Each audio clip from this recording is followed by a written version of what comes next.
আমাৰ কোনো বাহিৰা পইচা নাই। আমাৰ কোনো বাহিৰা পইচা নাই। কিয় আক্ষেপ কৰিলে বিধায়িকা সুমন হৰিপ্ৰিয়াই। বিধায়কৰ দৰমহা বাঢ়িলে ভাল পায় সুমন হৰিপ্ৰিয়াই। আমাৰ নিচিনা বিধায়কৰ কাৰণে যি নিজৰ দৰমহা পইচা চলে বাঢ়িব লাগে।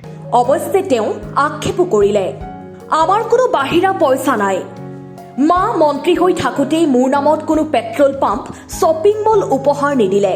বেলেগে হাইৱেৰ ওচৰত মাটি কিনিছে, মই কিন্তু হাজোৰ দ ঠাইত মাটি বিচাৰি আছো। আমাৰ কোনো বাহিৰা পইচা নাই।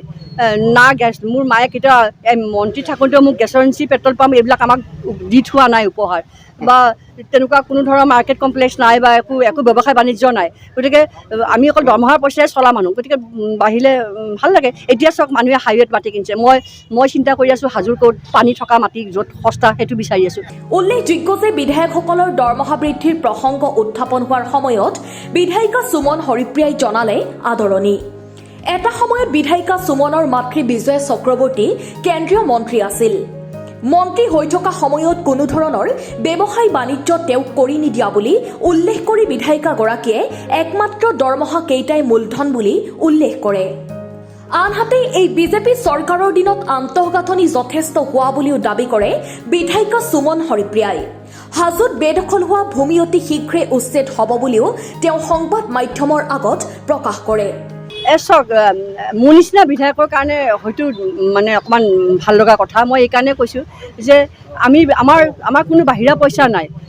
না গেছ, মোৰ মায়ে কেতিয়া মন্ত্ৰী থাকোঁতেও মোক গেছৰ এজেঞ্চি, পেট্ৰল পাম্প এইবিলাক আমাক দি থোৱা নাই উপহাৰ, বা তেনেকুৱা কোনো ধৰণৰ মাৰ্কেট কমপ্লেক্স নাই, বা একো ব্যৱসায় বাণিজ্য নাই। গতিকে আমি অকল দৰমহাৰ পইচাৰে চলা মানুহ, গতিকে বাঢ়িলে ভাল লাগে। এতিয়া চাওক, মানুহে হাইৱেত মাটি কিনিছে, মই চিন্তা কৰি আছোঁ হাজোৰ ক'ত পানী থকা মাটি য'ত সস্তা সেইটো বিচাৰি আছোঁ। গতিকে আমাৰ নিচিনা বিধায়কৰ কাৰণে যি নিজৰ দৰমহা পইচাৰে চলে বাঢ়িব লাগে, বাঢ়িলে ভাল। এই 26লৈকে আমি ধৰক ইনফ্ৰাষ্ট্ৰাকচাৰ যিখিনি ডেভেলপমেণ্ট, সেইখিনি আমাৰ অসম চৰকাৰ, ভাৰতীয় জনতা পাৰ্টীৰ ডক্টৰ হিমন্ত বিশ্ব শৰ্মাৰ চৰকাৰে কৰিছে। ৰাস্তা ঘাট বা বিধায়কৰ জৰিয়তে কৰক বা যেনেকৈ কৰক, আমাৰ ইনফ্ৰাষ্ট্ৰাকচাৰ ডেভেলপমেণ্ট বহুত হৈছে।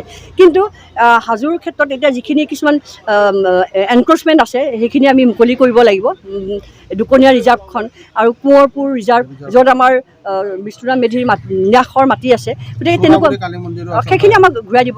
প্ৰশাসনৰ লগত কথা পাতিছোঁ, সেইখিনি ঘূৰাই পাম। গতিকে তেনেকুৱা ধৰণৰ মাটি কিছুমান বেদখল কৰিব লগা মোৰ 26ৰ ভিতৰত আমাৰ কাম আছে। হয়, সেইখনৰ কাৰণে প্ৰচেষ্টা চলাইছিলোঁ। তাতে এটা সমস্যাৰ সৃষ্টি হ'ল, ফৰেষ্টৰ মাটি কোনখিনি আৰু আমাৰ ৰেভিনিউ মাটি কোনখিনি, তাক লৈ আমাৰ এটা অনৈক্য হ'ল ফৰেষ্ট ডিপাৰ্টমেণ্ট এণ্ড এছডিচিৰ লগত।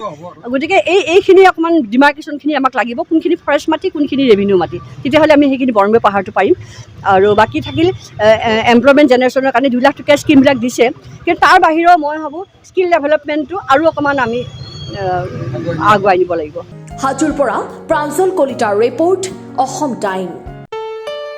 ঘৰত আনন্দ আৰু সম্পৰ্কৰ চমক বজাই ৰাখিবলৈ জৰুৰী হৈছে সকলো আনন্দময় মুহূৰ্তত মৰমৰ উপহাৰ দিয়াটো। সেইবাবে মধুশ্ৰী জুৱেলাৰ্ছে আনিছে সকলো ৰঙীন ক্ষণৰ বাবে বিশেষ গহনা।